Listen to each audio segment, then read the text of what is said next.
El misterio de la Dama del Arroz. La historia comenzó el 9 de septiembre de 2009, cuando un campesino caminaba en las inmediaciones de la hacienda San Isidro, en el kilómetro 5 de la vía Ibagué-Alvarado, en Tolima. Encontró una bolsa negra abandonada en medio del pastizal. Se agachó para revisar el contenido y entonces lo vio de frente. Era la cabeza de un ser humano. El hombre dio aviso del macabro hallazgo a las autoridades. A la zona llegó una comisión de investigadores de la Fiscalía de Ibagué. Acordonaron el sector, hicieron levantamiento e iniciaron un barrido de varios kilómetros a la redonda. Así fue como dieron en esa misma mañana con otra bolsa negra en la que había un brazo y una mano con los pulpejos de los dedos cortados. Cuando detallaron que la víctima le habían cortado las huellas dactilares para que no fuese identificada, entendieron el mensaje. Nos están retando, dijo uno de los investigadores del caso. A un grupo de la policía judicial se le ordenó ampliar el radio de búsqueda para dar con todas las partes desmembradas en el menor tiempo posible. En total localizaron 6 bolsas negras con las extremidades y una con las prendas en un radio de 20 kilómetros. Hallaron el tórax bastante descompuesto, con los senos cercenados y sin las costillas 3 y 4 del costado izquierdo, 2 piezas claves, pues los médicos forenses toman de ahí la prueba de muestra pura de ADN para poder identificar a la víctima. Entretanto, en los laboratorios de criminalística de Ibagué, varios expertos forenses hacían un trabajo de arquitectura milimétrica con la cabeza hallada. Tras un peritaje meticuloso concluyeron que la víctima había sufrido 58 cortes con un bisturí en la cara para evitar que la identificaran. Con un pegante especial soldaron milímetro a milímetro cada uno de esos cortes. Tardaron 10 días, luego maquillaron delicadamente el rostro y lo retrataron. Llevaron una imagen a un computador con un software especial que les permitió retocar detalles como lunares y líneas de expresión. Al final obtuvieron una imagen similar a lo que habría sido el rostro de la víctima. Ahora contaban con una carta valiosa para lograr su identificación. Hicieron además una reconstrucción similar a los pulpejos cercenados y así recuperaron varias huellas. Con el análisis de las extremidades en conjunto, las prendas y los diversos reportes técnicos y científicos, el grupo de investigadores, detectives, médicos forenses, lufoscopistas y morfólogos obtuvieron otras importantes conclusiones con la escena del crimen. La víctima era una mujer trigueña, joven, con una estatura de 1,55 a 1,65 metros y un peso aproximado de 60 kilos. Su muerte ocurrió 12 horas antes del hallazgo de la cabeza decapitada, es decir, el 8 de septiembre entre las 7 y las 8 de la noche. Varios moretones en los brazos desmembrados indicaban un posible forcejeo unos minutos antes de consumarse el crimen. La mujer fue golpeada 4 veces consecutivas en la parte posterior del cráneo con un objeto romo, el cual impacta la cabeza en reposo, según puntualiza el análisis forense. Con la víctima inconsciente y aún con vida, el criminal procedió a cortarle con un bisturí los dedos de las manos y la cara. Los investigadores calculan que la mujer murió por el shock craneoencefálico, cuando el asesino le estaba cortando el 8.º dedo. Luego de esto, el criminal la descuartizó con cortes precisos en el nivel de las articulaciones. Pero también lograron un perfil preliminar del asesino. Un acto de esas características solo pudo haber sido cometido por un victimario con textura robusta, musculatura de varón adulto y con un carácter de pulsaciones violentas. Diestro, alguien que tenía una relación directa con la víctima y que además contó con un vehículo cubierto en el que transportó hacia las afueras de Ibagué el cadáver despedazado sin llamar la atención. Pero todos estos elementos de a poco o nada servirían si no se lograba establecer quién era la víctima. Sin resolver esa incógnita era prácticamente imposible avanzar. Los investigadores lo sabían mejor que nadie y por eso hicieron un gran esfuerzo para lograr reconstruir el rostro. Con la imagen de la reconstrucción facial, los investigadores iniciaron otro barrido, ahora del Sistema de Información en Red de Desaparecidos y Cadáveres, el CIRDEC. Es una moderna plataforma tecnológica en la cual está unificada la información de miles de casos de desaparecidos de todo el país. El sistema es alimentado por medicina legal y funcionarios de la policía judicial autorizados para subir allí toda la información que reciben cuando alguien denuncia la desaparición de una persona. Por sentido común analizaron primero los casos de la capital del Tolima. No había ninguno que concordara. Decidieron abrir el abanico a todo el departamento. Tampoco encontraron nada. Procedieron entonces a revisar los casos de desapariciones en el resto del país y hallaron varios cotejos inquietantes, pero uno en particular que había sido denunciado en Cartagena. Alaron esa pista y varios días de verificaciones establecieron que el cuerpo descuartizado correspondía a Erika Cecilia Generis, de 32 años, reportada por su madre como desaparición en Ibagué.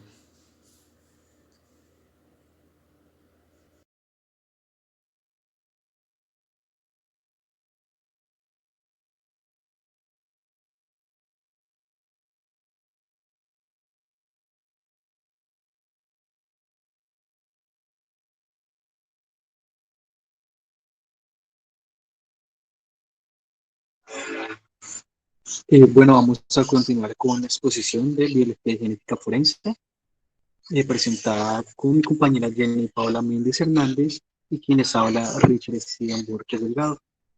Entonces, ya hicimos un recuento de la historia del caso de la Dama del Arroz. Entonces, ese es un caso forense transversal. Eh, Como introducción, se realizará una descripción del caso titulada La Dama del Arroz, con un carácter meramente educativo realizado en la clase de Biología y Genética Forense, en la cual se pretende reconstruir la investigación realizada por la Policía Judicial a partir de conocimientos básicos acerca de la biología y genética forense. Se inicia el análisis acerca del caso de la Dama del Arroz, en el cual se utilizan todos los conocimientos médicos y biológicos necesarios para la resolución de los problemas que plantea el derecho, en busca de un proceso de análisis desarrollando los hechos sucedidos paso por paso, puntualizando los elementos probatorios y evidencia física encontrados, utilizando la genética como ciencia multidisciplinaria, ya que abarca los conocimientos de la biología molecular, bioquímica y genética, que se aplican para establecer la identidad humana por medio de las muestras forenses de origen humano. Bueno, como comentaba, este es el caso del misterio de la Dama del Arroz. Entonces aquí nuestra plaqueta en cual cuenta con la noticia criminal, la cual es de número 73 00 16 000 450 2009 01 88 001. La autoridad competente para este caso fue la Fiscalía General de la Nación. Estos hechos ocurrieron en el departamento del Tolima, el municipio de Ibagué, y el delito referente al cual estamos tratando en este caso es el homicidio agravado. Bueno, la víctima u ofendido fue Erika Cecilia Lleneres Gutiérrez. El lugar de los hechos, como le comenté, fue en Tolima, y pues el sujeto pasivo fue Erika Cecilia Lleneres Gutiérrez. Bueno, esta diapositiva de resumen de los hechos nos cuenta lo que ya vimos al inicio del video, toda la historia recorrida de la muerte de Erika. Entonces vamos a hablar un poco de los elementos materiales probatorios, evidencia física encontrados en el caso.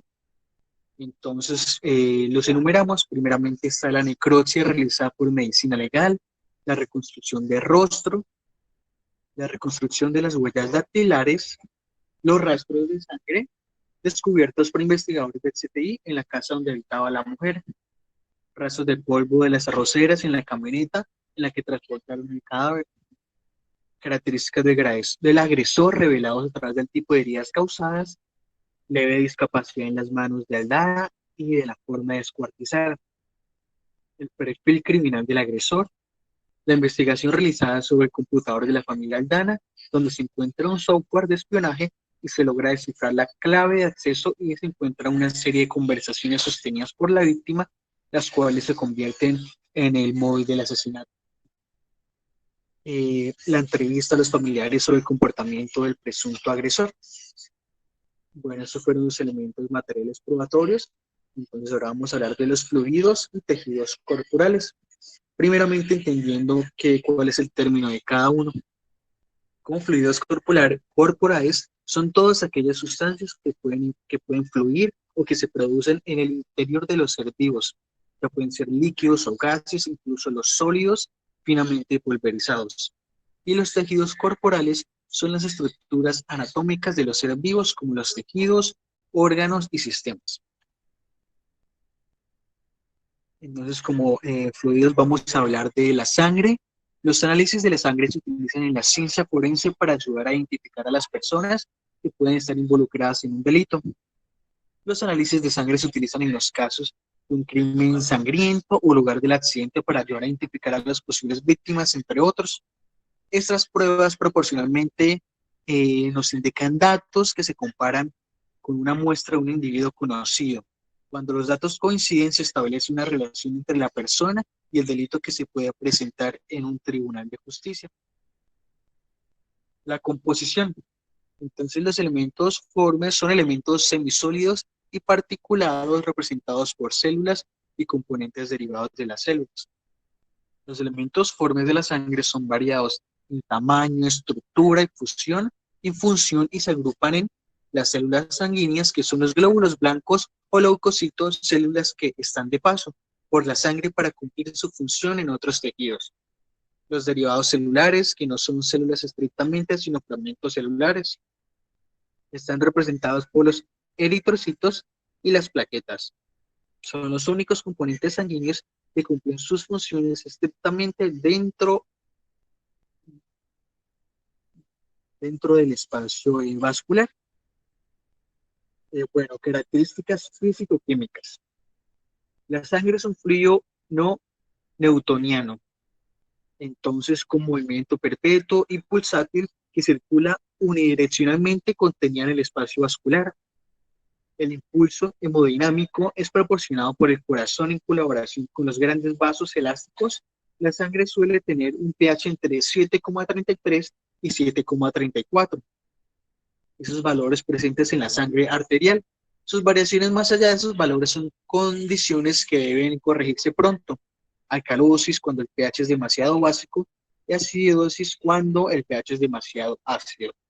Los valores del pH compatibles con la vida se requiere una corrección inminente, son de 6,8. Células presentes en la sangre. Entonces podemos encontrar los glóbulos rojos, los glóbulos blancos, las plaquetas o trombocitos y el plasma. Entonces los glóbulos rojos están presentes en la sangre y transportan el oxígeno hacia el resto de las células del cuerpo. Los blancos forman parte de los actores celulares del sistema inmunitario y son células con capacidad migratoria que utilizan la sangre como vehículo para tener un acceso diferente a las partes del cuerpo. Las plaquetas o trombocitos son células sanguíneas, se forman en la médula ósea, un tejido similar a una esponja en sus huesos. Las plaquetas juegan un papel importante en la coagulación de la sangre. Y el plasma es un líquido transparente, ligeramente amarillento, presentando el 55% del volumen total de la sangre. Tipos de manchas de sangre. Por limpiamiento, generalmente tenues e irregulares. Por impregnación, son densas, inhiben el soporte si es de tela y lo hacen más pesado. Por contacto, suelen gratificar la superficie corporal que tuvo contacto con los soportes. Por escurrimiento, el derramamiento puede dejar regueros que caen por gravedad, teniendo el soporte, puede dejar charcos cuando es de gran volumen. Bueno, entonces, ¿cómo la verificamos? Se hace un análisis de la sangre, comienza con un proceso de verificación, una muestra encontrada en la escena del crimen. En algunos casos puede ser necesario establecer que el fluido en realidad es la sangre. Se aplican productos químicos en las muestras que cambian a un color de sangre. Por ejemplo, el aerosol luminol se puede utilizar para detectar pequeños rastros de sangre salpicada e incluso para poner de relieve la sangre que fue previamente quitada. El proceso de luminol, pues también encontramos que es muy interesante, ya que es una sustancia que tiene un brillo azul o verde cuando entra en contacto con la sangre, ciertos metales u otros agentes oxidantes. Recordando que en la investigación del coronel Aldana, pues se acercaron a su hogar y utilizaron este reactivo, este proceso de luminol, para poder encontrar los rastros de sangre. Entonces es de vital importancia. El luminol se rocía uniformemente sobre una área, una sustancia, y el agente oxidante lo activa, lo que provoca que las salpicaduras de sangre y otras formas de evidencia incriminatoria brillen en azul. Entonces toma una fotografía inmediata para poder documentar esta sangre encontrada con el luminol. Tipos. Entonces, uno de los primeros pasos uno de los primeros pasos en el análisis de sangre forense es determinar el tipo de sangre. Esto se hace típicamente en una investigación forense utilizando el sistema ABO, que es una prueba sencilla que puede descubrir rápidamente un individuo cuando las muestras de sangre no coinciden por su tipo. Factor RH. El análisis forense de sangre también analiza el factor RH, que es una proteína conocida que se encuentra en la sangre de algunas personas. Los resultados del factor RH en la sangre son positivos o negativos, y es un paso más de la categorización de la sangre para demostrar mayor coincidencia entre los individuos. Bueno, ahora aquí vamos a presentar unas fotos de ejemplo, como pudo ser el caso donde encontraron a la víctima, entonces en la casa del coronel Aldana. Entonces, bueno, aquí encontramos que fueron las manchas de sangre y aquí encontramos el procedimiento con el luminol.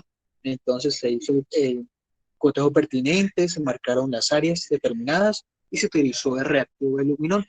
Entonces, donde las áreas donde está brillando, pues es donde se encontraron rastros de sangre, los cuales se pueden fotografiar y son de vital importancia para el proceso. Por ejemplo, aquí encontramos la parte de un baño, que fue en donde se encontró, donde más estuvo el cuerpo, ya que en este lugar fue en donde el coronel Aldana realizó los cortes, el desmembramiento de la víctima. Bueno, el ADN. El ácido desoxirribonucleico contiene el mapa genético de un individuo y se puede tomar muestras de sangre para tener una coincidencia mucho más precisa con la muestra de un individuo. Entonces aquí vemos las etapas de la prueba, comenzando con el análisis del laboratorio de la muestra, la comparación de los resultados con los obtenidos en el inculpado y en la víctima, la valoración probabilística de la prueba en el caso de coincidencia de patrones y la emisión del correspondiente informe médico legal. Bueno, aquí vemos otra imagen en la cual es un poco fuerte porque vemos la mano de la víctima, recordando, como comentamos en la historia, que el coronel Aldana quería realizar un crimen perfecto. Entonces, él muy inteligente lo que hizo fue quitarle los pulpecos de sus manos, ya que con esto se puede hacer la plena identificación de la víctima. Entonces, lo que hizo el trabajo mucho más difícil para el servicio judicial, para los investigadores en medicina legal. Entonces, medicina legal hizo un excelente trabajo, ya que pues, prácticamente no tenía pulpecos y pudieron de pequeños rastros poder otra vez unirlos, encontrar y poder generar otra huella. Entonces fue un excelente trabajo. Ahora vamos a hablar un poco de los tejidos, el cual es un grupo de células similares y su sustancia intracelular de origen embrionario similar, funcionando juntas para realizar actividades especializadas. Entonces tenemos el tejido epitelial, que funciona como protección de los tejidos subyacentes en contra de la invasión microbiana, la resequedad y los factores ambientales agresivos para la secreción. Y tenemos el tejido muscular, que consiste de fibras, las cuales son células altamente especializadas para la generación activa de fuerza de contracción. Brinda movimiento, mantiene la posición y produce el calor. Y clasifica en esquelético, estriado, voluntario, cardíaco, que es el estriado involuntario, y liso. Entonces tenemos aquí el tejido muscular esquelético, el cual está unido a los huesos, puede contraerse o relajarse por control consciente. Las fibras musculares son cilíndricas, cada fibra contiene una membrana plasmática llamada sarcolema que rodea el citoplasma del sarcoplasma. Las fibras musculares son multinucleadas. También tenemos el tejido muscular cardíaco, el cual forma parte de la pared del corazón, no se somete al control consciente, por lo que se denomina involuntario. La fibra del músculo es cuadrangular y tiene ramas formando una red por todo el tejido. tiene un solo núcleo. Y pues las fibras musculares están unidas por estructuras en forma de disco llamadas discos intercalados. Y esto sirve para distender el tejido y ayudar a la conducta en la potencia y la acción en el músculo. El tejido muscular liso que se localiza en las paredes de las estructuras internas huecas, como son los vasos sanguíneos, el estómago, intestinos y la vejiga urinaria. Por lo general son involuntarios. Tenemos el tejido conectivo, el más abundante del cuerpo, es un tejido de unión y soporte altamente vascular. Sus células están separadas entre sí por una considerable sustancia intercelular, y cuál es la matriz. Sus funciones son protección, soporte, unión entre órganos, separación de estructuras con el músculo esquelético y almacén de reserva de energía. Tejido nervioso consiste de dos tipos de células, neuronas y neuroglia. Esto es muy importante, las neuronas son células nerviosas altamente especializadas, sensibles a varios estímulos, que convierten los estímulos a impulsos nerviosos, conducen los impulsos nerviosos a otras neuronas, fibras musculares o glándulas. Son las unidades estructurales y funcionales del sistema nervioso. Consiste en tres porciones básicas: cuerpo celular, dendritas y axones. La neuroglia protege y apoya las neuronas. Entonces aquí vemos los tipos de tejidos: tejido conectivo, tejido epitelial, tejido muscular y tejido nervioso.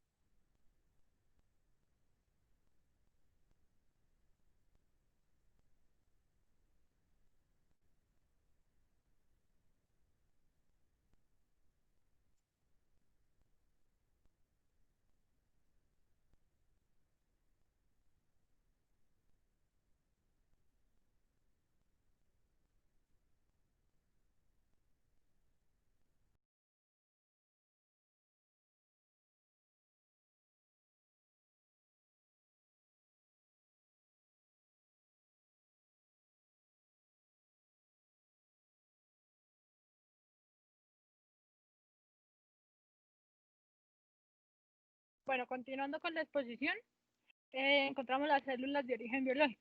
Entonces, en primer lugar, encontramos la célula nerviosa y tenemos que esta es la unidad básica de comunicación en el sistema nervioso. Y pues esta se denomina neurona.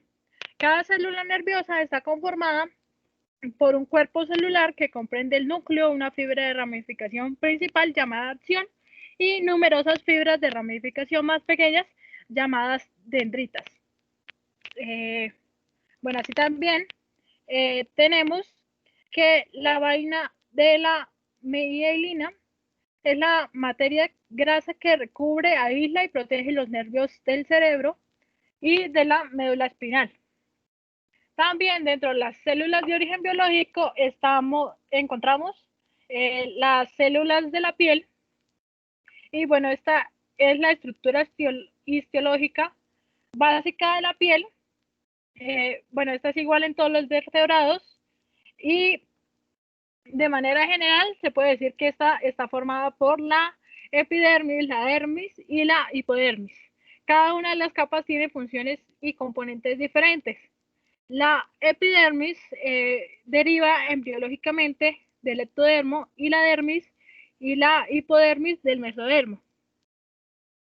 Bueno, dentro de la dermis suelen presentarse o encontrarse anexos tegumentarios o paneles, incluso aquellos de origen epidérmico como el pelo. Bueno, estos son rasgos lo que presentan las células de la piel. Por otro lado, al hablar de las células sanguíneas, eh, como ya mi compañero habló, encontramos los glóbulos rojos, los glóbulos blancos, las plaquetas. Pero entonces vamos a especificar unas generalidades, y es que los glóbulos sanguíneos se originan al partir del mismo tipo de célula no especializada denominada célula madre. Cuando la célula progenitora o célula madre se divide inicialmente en glóbulos rojos inmaduros a glóbulos blancos inmaduros, las células o a células protectoras o plaquetas. Entonces, así también tenemos que las células inmaduras se dividen y continúan madurando y se convierten finalmente en glóbulos rojos, glóbulos blancos o plaquetas. Bueno, asimismo, también encontramos otras células de origen biológico como son las células óseas. Entonces, en estas tenemos que el proceso de adaptación mecánica requiere que las células sean capaces de detectar señales mecánicas y transformarlas en señales biológicas, y este fenómeno se conoce como mecanotransducción. Estos son los mecanismos responsables de la respuesta a estímulos en el hueso. Son aún poco conocidos, pero todo apunta a que los varios tipos de células óseas que apunta a que son varios tipos los tipos de células implicados. También encontramos que existen células fotorreceptoras, que son las que se encuentran principalmente en el área del ojo, y estos son, bueno, las células principales fotorreceptoras son los bastones o bastoncillos, y son responsables de la visión en una baja condición de luminosidad. Estas células no son capaces de percibir colores, puesto que esta función corresponde a los conos. Pero por el contrario presentan una elevada sensibilidad a la luz, aunque se saturan en condiciones de elevada luminosidad. Bueno, la ubicación está en la retina, exceptuando la fóvea, y bueno, por otro lado tenemos las células de origen biológico, y en esta tenemos una generalidad que encontramos en nuestra investigación, y es que varios científicos han descubierto que cada una de estas regiones contiene tipos únicos de células madres y células progenitoras. Por ejemplo, en el pulmón normal las células progenitoras están presentes y son abundantes en esta región. Estas células también se dividen con el objeto de reemplazar las células viejas o dañadas, y así mantienen el pulmón sano. Bueno, las células progenitoras son las células basales de la tráquea, las células secretoras del broquiolo y las células de los alveolares tipo 2. Se cree que esta división de estas células es suficiente para mantener la estructura del pulmón durante la vida adulta. Bueno, así pasamos a una parte muy importante dentro de la investigación del caso de la dama del arroz, y es cómo se procede a realizar la fijación de la escena del delito. Y en primer lugar hay que tener en cuenta que la fijación de la célula de la fijación del lugar del hecho o escena del crimen es una etapa que es siguiente a la inspección ocular que se hace de la presencia de las evidencias físicas y que están en el lugar de los hechos o concretamente del hecho investigado. Bueno, así tenemos que para hacer esa fijación del lugar de los hechos, en primer lugar, tenemos que fijar el tipo de búsqueda que vamos a realizar, puesto que existen diferentes tipos de búsqueda. Por ejemplo, hablamos de las búsquedas de zonas por cuadrantes. Entonces, ¿a qué se refiere esto? Entonces, este tipo de búsqueda es un método que es utilizado en lugares de tamaños importantes o sectores de campos abiertos, y consiste en dividir el lugar de los hechos en cuadrantes o zonas, y se inicia por la inspección de estas hasta dar por terminada la inspección en todas sus partes. Es ideal cuando existen a tiempo varios investigadores en el lugar de los hechos. Bueno, así tenemos que este es uno de los tipos de búsqueda que se utilizan en el caso. ¿Por qué decimos esto? Porque el lugar donde, pues no donde suceden los hechos, pero sí donde son encontrados los restos óseos de la dama del arroz, es en un campo de arroz, y este es de gran extensidad y se encuentra en lugar abierto. Entonces, para llevar a cabo el proceso de investigación, pues es ideal utilizar esta búsqueda. Y pues vemos que esto efectivamente se hizo así, puesto que los restos óseos se encontraban en varias bolsas alrededor del campo. Sin embargo, vamos a utilizar otros tipos de búsqueda que también se pueden utilizar. Por ejemplo, en la búsqueda en espiral, bueno, esta es más recomendable en espacios pequeños y pues un solo investigador puede realizar la búsqueda cuando se inicia tomando un punto focalizado dependiendo del tipo de hecho delictivo. Bueno, entonces se realiza una búsqueda a la periferia o viceversa, caminando en espiral por la zona donde sucedieron los hechos. Y se desplaza en sentido de las manecillas del alrededor, pero también se puede hacer viceversa, es decir, en contra. Bueno, también tenemos que la búsqueda por franjas o líneas es la que se hace, bueno, es la que se hace cuando se quiere un reconocimiento del material de la prueba de manera transversal. Entonces, la ubicación debe ser establecida por líneas avanzando simultáneamente y dejando un espacio prudencial hasta hacer la cobertura integral del lugar. Bueno, este método es muy recomendado para revisar de manera integral en los espacios abiertos o grandes superficies como pueden ser los parques. Bueno, entonces, para realizar adecuadamente este procedimiento, los investigadores deben seguir la posición de formación y hacer el desplazamiento lentamente, caminando en franjas paralelas por todo el terreno. Y cuando se encuentra alguna evidencia, registrar la misma y posteriormente levantarla. Entonces vemos que en este tipo de búsqueda se hacen líneas paralelas alrededor de todo el campo. Este también puede ser utilizado, bueno, pudo ser utilizado en el caso de la dama del arroz, sin embargo, pues lleva más complejidad dado la extensidad del campo. Pero también tenemos otro tipo de búsqueda y es la búsqueda por cuadrícula o rejilla. Y esta es muy parecida a la búsqueda por franjas.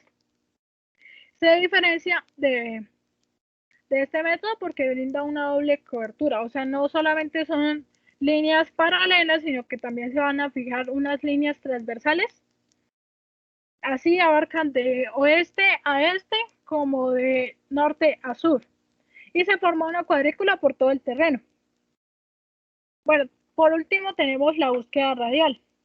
Entonces, este método se puede utilizar en una zona circular o que tiene forma de rueda. Y entonces se establece un punto central y el desplazamiento se hace a lo largo de los radios de la circunferencia.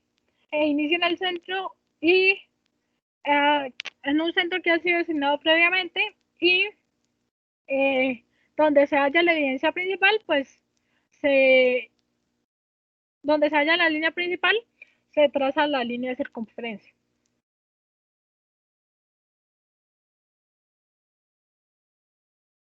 Bueno, también hay otro tipo de búsqueda que es la denominada búsqueda de punto a punto.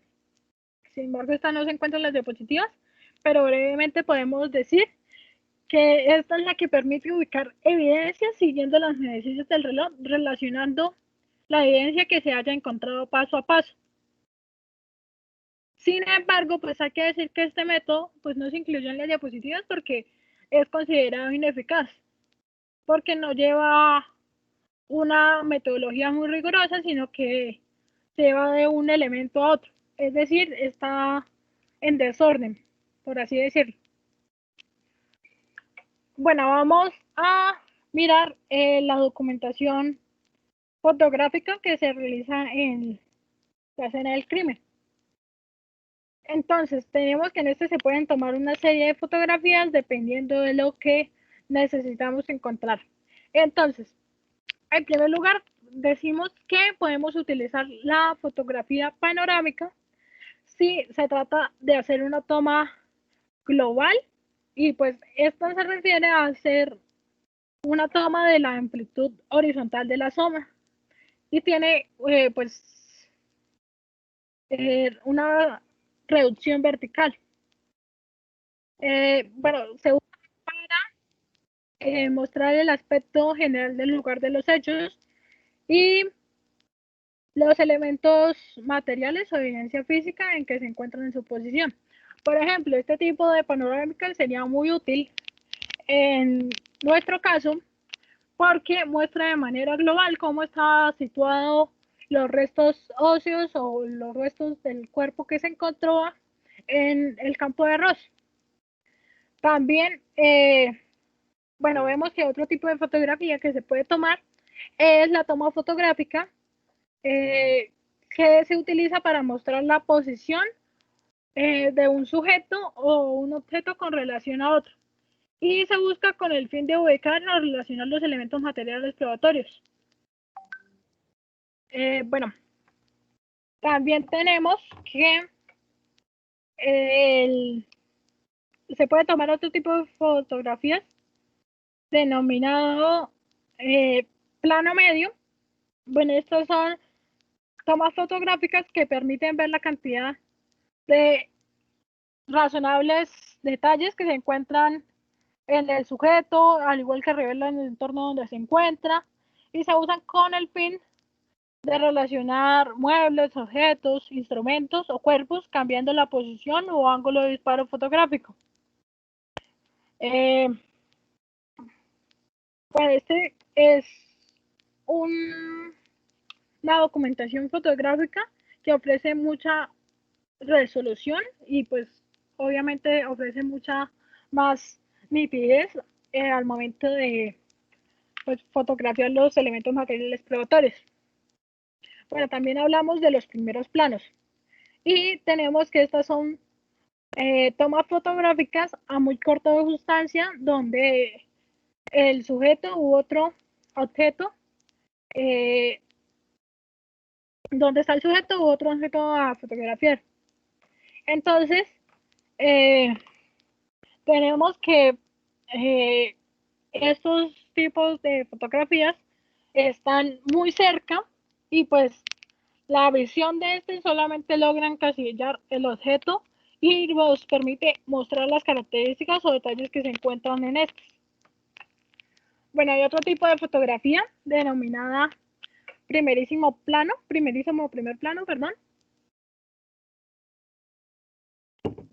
Y en esta lo que se busca es tener tomas fotográficas con grandes acercamientos. Es decir, lo que busca es señalar las particularidades que tiene ese objeto que se encontró. Y bueno, también tenemos lo que se denomina el punto de amarre, que es otro tipo de fotografía, en el cual el plano fotográfico se hace con el fin de referenciar un punto fijo. Bueno, este puede ser artificial o natural o puede estar como un punto de referencia o un objeto de referencia. Entonces, el fin de este tipo de fotografías es demostrar la existencia de un hecho en el lugar referenciado. O sea, se busca darle una, o sea, se busca tomar la fotografía desde un punto en específico. Bueno, por otro lado también tenemos la técnica de perspectiva y es una presentación de la realidad tridimensional y resulta de la convergencia de las líneas que se entran en la profundidad del espacio y la disminución continua del tamaño desde un primer plano hacia el fondo. Entonces es una fotografía en 3D. Y pues esta lo que busca es mostrar la posición y el tamaño relativo de los objetos en el campo visible. Bueno, asimismo, para proceder a elaborar la recolección de evidencia, tenemos que esta tiene una serie de principios que se deben seguir con el fin de garantizar que esta se lleve a cabo, que esta recolección se lleve a cabo adecuadamente. Entonces, en un principio tenemos que el primer principio se denomina evitar la contaminación. Entonces, ¿a qué nos referimos con esto? Nos referimos a que los medios utilizados deben ser esterilizados y deben seguir un especial requerimiento de evaluaciones sanitarias con el fin de no modificar los objetos o las características de los sujetos que se encuentren en el lugar de los hechos. Bueno, el otro principio que tenemos es el de la representatividad. Y este es las muestras o evidencias físicas que se recolecten deben poseer la característica de mostrar las características, bueno, deben poseer la característica de mostrar las cualidades y condiciones diferentes a la naturaleza que de cada objeto encontrado y el lugar donde ocurren los hechos. O sea, es decir, muestra la evidencia recolectada, tiene que mostrar perfectamente cómo se encuentra el lugar de los hechos y los objetos allí encontrados. También tenemos otro principio y es la identidad. Bueno, este principio se refiere a que la identificación debe realizarse de forma clara, visible e indeleble. Este principio se ve reflejado al momento de realizar la rotulación de cada uno de los elementos materiales o de la evidencia física, puesto que estos deben contener características específicas y exactas que puedan identificarlos y que puedan determinarlos como integradores de diversa escena del crimen o diversa lugar de los hechos. También tenemos como otro principio la integridad. Y esto se refiere a que los envases utilizados deben ser de materiales resistentes y que no reaccionen ni contaminen. Con esto nos aseguramos de que no se pierda ningún elemento material probatorio o de que no sufran ninguna lesión. Bueno, también hay otro principio referido a la peligrosidad y tenemos que este se refiere al cuidado que debe tener un investigador al momento de recolectar dichos elementos, puesto que en el lugar de los hechos pueden existir sustancias o muestras que representen riesgo para la persona que lo recolecta. Y pues tenemos que en las formalidades es que estos tipos de sustancia deben ser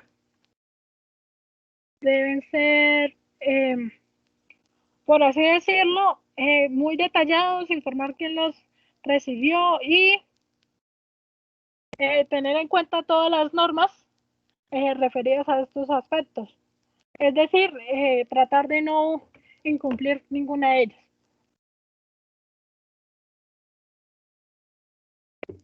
Bueno, así pasamos a la recolección de evidencias de origen biológico como tal. Entonces, ahí tenemos varios aspectos y como varias cosas a tener en cuenta. Y es que, por ejemplo, en primer lugar, debe tenerse en cuenta que hay varios elementos que se requieren para poder recolectar estos elementos. Así hablamos de las bolsas, que deben tener un tamaño y un calibre de acuerdo a la muestra.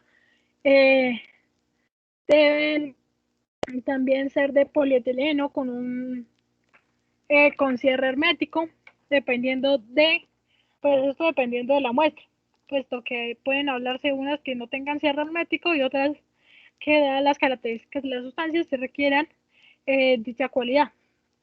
También tenemos que se deben tener en cuenta elementos como las cajas de cartón. Bueno, hay que tener en cuenta que estas no son cajas de cartón cualquiera, sino que deben ser unas cajas de cartón sin color y con un tamaño y calibre adecuado para la muestra. También debe tener la impresión de la tinta o logo del organismo con funciones de policía, auxiliar o funcionario que se encargue de la recolección. Bueno, también hay que tener en cuenta que para esta recolección se necesitan frascos, y estos, pues dependiendo de la muestra, van a variar. Por ejemplo, pueden ser de polipropileno, o sea, de plástico, o pueden ser de vidrio. Y bueno, también tenemos que también se van a requerir tubos de ensayo, esto con el fin de recolectar evidencias de sangre. Bueno, en su mayoría se utiliza para eso, pero también puede tener otros fines, como por ejemplo la recolección de otros fluidos corporales. Bueno, entonces así propiamente vamos a decir que todo elemento de origen biológico, ya sea formado por mancha o fluido, debe ser manipulado en condiciones de asepsia. Esto, pues como ya lo habíamos dicho antes, para evitar la contaminación. Bueno, entonces el investigador debe contar con unos guantes, o sea, no unos guantes usados, sino que tienen que ser nuevos. También tiene que contar con gorro, tapabocas y evitar hablar encima de las muestras. También debe limpiar, todo, todo elemento que vaya a utilizar. Es decir, si va a utilizar bisturíes o va a reutilizar algún elemento, pues este debe ser limpiado y debe tener la mayor asepsia posible. También tenemos que al momento de embalar las muestras se debe tener en cuenta que el material debe ser limpio y estéril, o sea, no debe contar con ninguna suciedad ni nada por el estilo. Bueno, otro punto importante es que si la mancha del fluido biológico reposa sobre una prenda, esta debe enviarse completa al laboratorio. Es decir, no se puede quitar una parte de esta porque esto afectaría la calidad del fluido. Y bueno, esto así porque también se evita la alteración de las muestras. Entonces también tenemos que si el soporte sobre el que se encuentra la mancha está húmedo, debe dejarse secar a temperatura ambiente, protegido del sol y de agua, y de ser posible puede utilizar un secador eléctrico o bueno, un secador de pelo. Y pues esto se tiene que tener en cuenta que también se debe utilizar la ventilación en frío, pues si se usa a temperaturas altas, por ejemplo el secador, pues esto puede generar la pérdida del material probatorio o la modificación de esto. Bueno, también encontramos que para recoger estos evidencias de origen biológico, si son varias prendas o elementos los que se recuperan de la escena del crimen, se deben embalar individualmente, así pertenezcan a la misma persona. Se debe además proteger la superficie de la prenda con papel limpio y no impreso, y se debe evitar la mezcla con otras muestras o el roce de una mancha que pueda tener diferente origen. Entonces vemos cómo estas características que estoy nombrando se pueden evidenciar en el caso de la dama del arroz, puesto que hay que resaltar que en esto se encontraron una serie de prendas de vestir de la mujer que fue víctima de este asesinato, y pues estas prendas, como se dice, debieron ser empacadas individualmente y pues debieron ser protegidas para que no se contaminaran. Bueno, también tenemos que cuando se trate de manchas de fluidos biológicos que aún no se han secado en la escena, se puede recuperar con un copito de algodón, con una gasa estéril o con una tela de algodón blanca y limpia, y se puede dejar secar, como dijimos hace un momento, a temperatura ambiente, y se debe embalar en un sobre de papel y se debe rotular indicando el sitio donde se tomó la muestra y pues obviamente se debe enviar.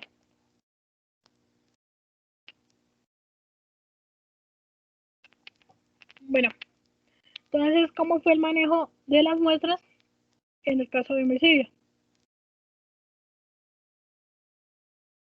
y vamos a concretar un poco. Y en primer lugar vamos a decir que en nuestro caso las prendas o los elementos las pruebas o los elementos más importantes donde se podría obtener este tipo de material para la investigación fueron las prendas de tanto del agresor como de la víctima, puesto que en algunas prendas del agresor se podía identificar si presentaban algún fluido biológico. Bueno, también tenemos las prendas en la parte de la víctima, puesto que estas tenían manchas de sangre y pues podían indicar qué tipo de lesiones le había presentado el agresor. Bueno, también había una parte importante que eran los pelos recuperados de las manos de la víctima en las escenas y hay señales de forcejeo entre la víctima y el agresor.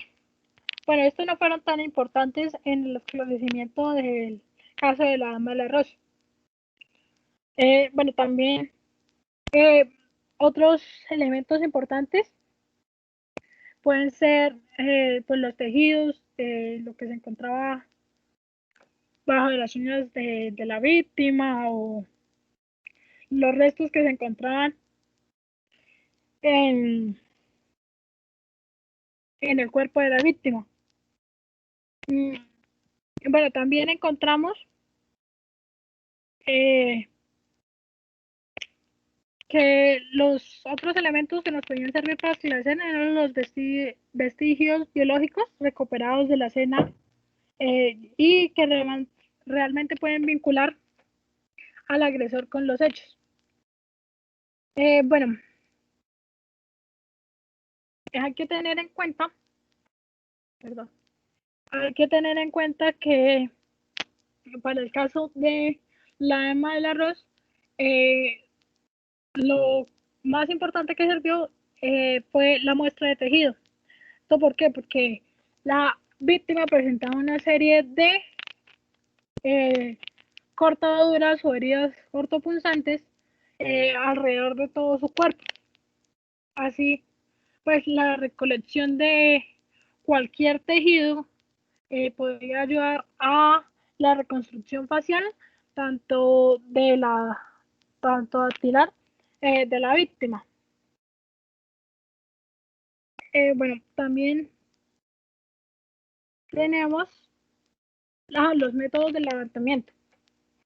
Entonces, bueno, ahí tenemos que el levantamiento es aquella operación que permite recoger la evidencia del sitio del suceso. Entonces, el manejo inadecuado de la evidencia física conduce a la contaminación, a la destrucción o deterioro de los elementos que se encuentran. Entonces, por eso hay que seguir una serie de métodos con el fin de evitar la contaminación de los mismos. Entonces, en primer lugar, vamos a mirar cómo se debe realizar el levantamiento del cadáver. Entonces, tenemos que esta acción se va a realizar después de que el Ministerio Público, el Criminalística y el fotógrafo han fijado el escenario del hecho y han sido protegidos los indicios y evidencias asociativas en cuyos casos el médico forense procede a realizar las actividades médico-legales en los hechos. Entonces se debe hacer también un estudio cuidadoso y documentado del cadáver, del escenario donde ocurrió la muerte. El esclarecimiento del homicidio suele depender del levantamiento del cadáver. Bueno, hay que tener en cuenta que en el caso de la dama de arroz, este levantamiento fue un poco más complejo, puesto que el cuerpo no se encontraba en su integridad, sino que se encontraba desmembrado y se encontraba en varias bolsas de basura. Entonces, esta inspección tenía que ser un poco más rigurosa con el fin de no destruir ninguno de los elementos del cuerpo y también con el fin de no contaminar ninguno de estos restos óseos. Bueno, hay que tener en cuenta que el levantamiento de los indicios también requiere un procedimiento y es que en el lugar de los hechos o del hallazgo, según sea el caso, se aplica luego de haber fijado todos los indicios y consiste en recoger individualmente cada uno, se debe recoger individualmente cada uno de los indicios descubiertos e identificados y después se procede a hacer el embalaje y la etiquetación. Bueno, hay algo también que hay que tener en cuenta y es el levantamiento planimétrico, perdón. Entonces, este levantamiento métrico del sitio del suceso, donde se señalan los objetos que se encuentran localizados cerca del lugar. Entonces, se fija, perdón.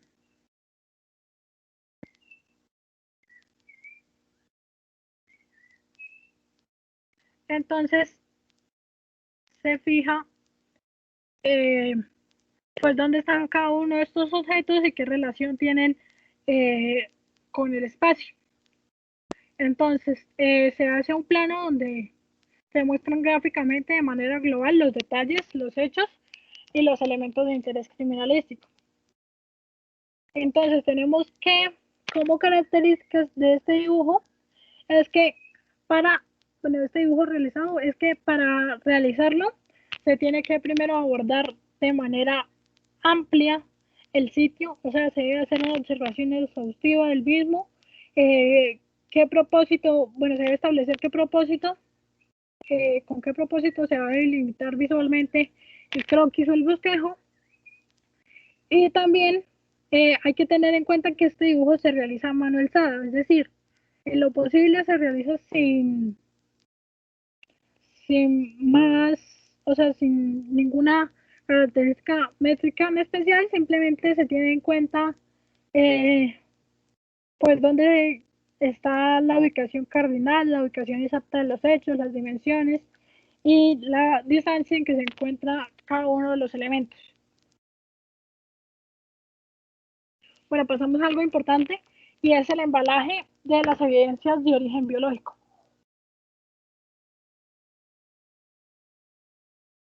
Bueno, hay que tener en cuenta que, por ejemplo, en el caso de las evidencias biológicas, más concretamente de los fluidos, si estos se encuentran de manera seca, pues se realiza de forma independiente en bolsas de papel limpio y con la rotulación correspondiente. Por ejemplo, si se trata de armas cortopunzantes, estas se deben embalar en una caja de cartón, de madera, una bolsa de plástico. Y pues si es en una bolsa de plástico, pues esta debe estar protegida en el extremo punzante con gasa y se debe inmovilizar para evitar pues que se desprendan con el roce, con el movimiento de la caja. Bueno, también con el arma se debe tener en cuenta que se debe evitar que ésta pueda lastimar o herir a las personas encargadas del transporte. Bueno, las armas de fuego, hay que tener en cuenta que también se deben enviar en cajas de cartón, bueno, también de madera, pero pues generalmente se utiliza la caja de cartón. Y estas deben ser debidamente inmovilizadas y deben ser establecidas en una de las caras de la caja. Bueno, por ejemplo, para los tubos de vidrio, bueno, estos se debe tener en cuenta que estos deben estar asegurados con cinta de enmascarar, deben ser rotulados, deben empacar en una bolsa plástica y se deben fijar en unas paredes de la nevera en que se transporte. Bueno, y también lo importante de las muestras remitidas es que permitan realizar un cotejo de los perfiles genéticos. Entonces, estas muestras se tienen que tomar de referencia de todos los individuos involucrados en los hechos, incluyen de las víctimas, los sospechosos, los indicados o familiares y todos los elementos encontrados en la escena. Entonces, en el caso de la dama en arroz, pues lo más importante a tener en cuenta es tanto la identificación de los fluidos biológicos o perfil o bueno los restos genéticos de la víctima y pues en este caso sería también de su sospechoso, el principal sospechoso en un primer momento, que sería el coronel Andrade.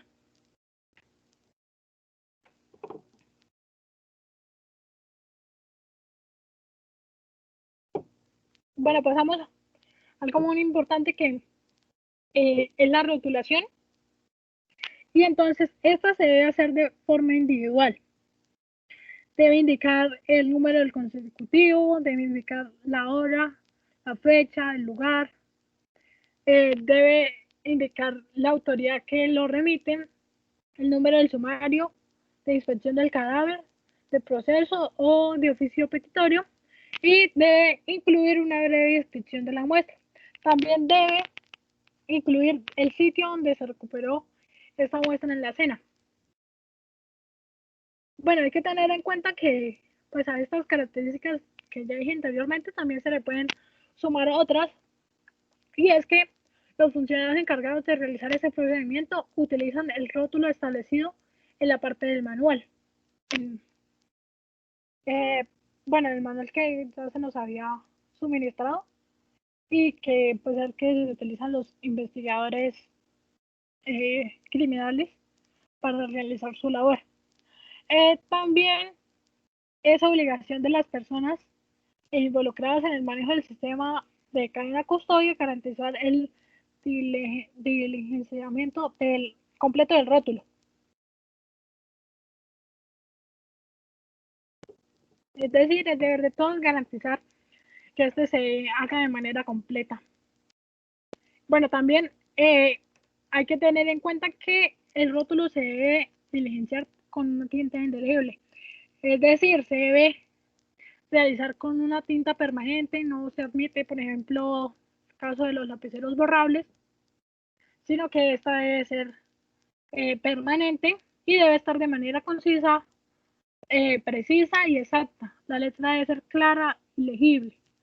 Y el contenido pues debe obviamente ajustarse a la información verdadera, y es importante tener en cuenta que este tipo de documentos no admiten ni tachones ni enmendaduras.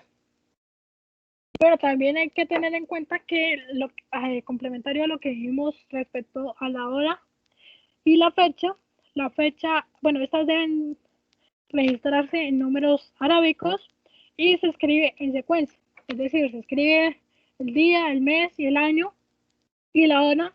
Es importante tener en cuenta que la hora siempre se va a escribir en hora militar. Bueno, también se debe tener en cuenta cuando los elementos materiales probatorios o la evidencia física han sido embalados en bolsas plásticas o de papel. Entonces, los rótulos diligenciados se adhieren en el cierre de las mismas como medida de seguridad para evitar alteraciones de su contenido. Es decir, donde quede el cierre de la bolsa de papel o la bolsa plástica, se va a colocar el rótulo con el fin de evitar que estos se rompan. Y también, bueno, esto es importante, que en el momento de que se vayan a abrir, pues simplemente se coloca una firma encima. Bueno, si se trata de recipientes como los tubos de ensayo o frascos pequeños, se marcan sobre el cuerpo de estos y se embalan en las bolsas plásticas dependiendo de las precauciones de rotulación del numeral anterior. Entonces, también tenemos que, si se trata de elementos materiales probatorios o evidencias físicas que han sido empalados en cajas de cartón o tarros, los rótulos diligenciados se colocan en los puntos de cierre de los mismos, confirmando que queden bien adheridos y que de tal forma que al abrirlos, pues estos se vayan a romper.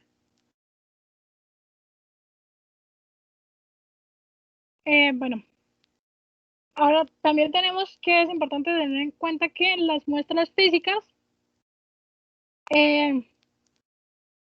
cuando se envían dentro de los tubos de ensayo, requieren especial cuidado para evitar que se rompan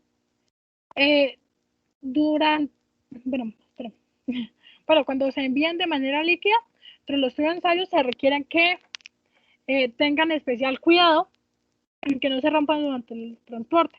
Entonces, por eso es que hablamos de neveras, porque estos se introducen en estas neveras y se fijan a las paredes de la caja y así se evita que durante el movimiento se vayan a romper. Bueno, tampoco se deben congelar porque esto pues hace más factible que se rompa el vidrio en que en el que se embalaron. Bueno, así como conclusiones, ya terminando nuestro trabajo y viendo todo el proceso que se lleva a cabo en la investigación, tenemos que, pues, este trabajo nos permitió establecer o indagar qué diferentes tejidos o células del cuerpo se encuentran en la elaboración de los informes judiciales. Bueno, también nos permitió saber que este es un trabajo de gran complejidad, puesto que debe ser muy precisa, debe hacerse de manera adecuada, también cuenta con muchas normas o procedimientos.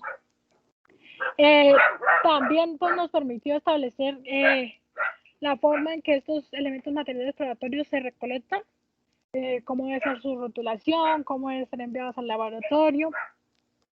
Pero todo eso fue un trabajo muy gratificante para nosotros, puesto que pues había muchas cosas de las que no teníamos conocimiento y que gracias a la aplicación de esta teoría del caso nos permitió comprenderla mucho mejor.